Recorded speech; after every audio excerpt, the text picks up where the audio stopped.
I want to talk to you about the concept of the poetic turn and how it applies to poetry as well as fiction when we get to plot and plot development in the next module.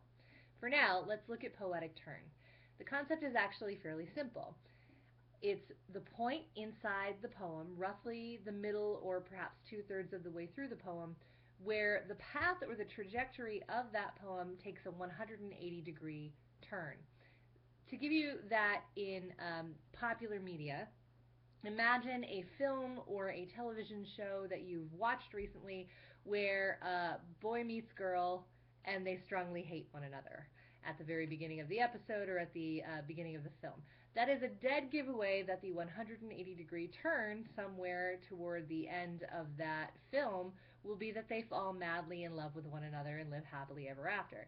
So that structure of opposites works extremely well in poems and in stories because it forces the reader to reconsider possibility, and it can strike an emotional chord. If you want to create a feeling of fear, right? I write scary novels. That's what I do. If I want my audience to be afraid at a point or toward the end of my story, then I need to start with something calm and peaceful.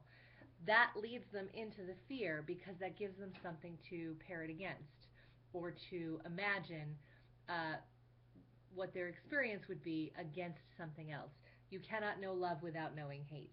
So if you want someone to fall in love in your poem, start with a mood of hatred.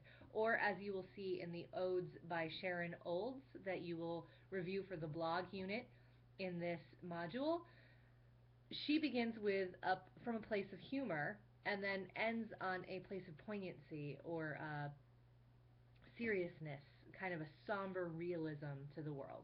So I want you to think about the poetic turn and how you can apply it to the poems that you write in this unit and also to your stories in the future.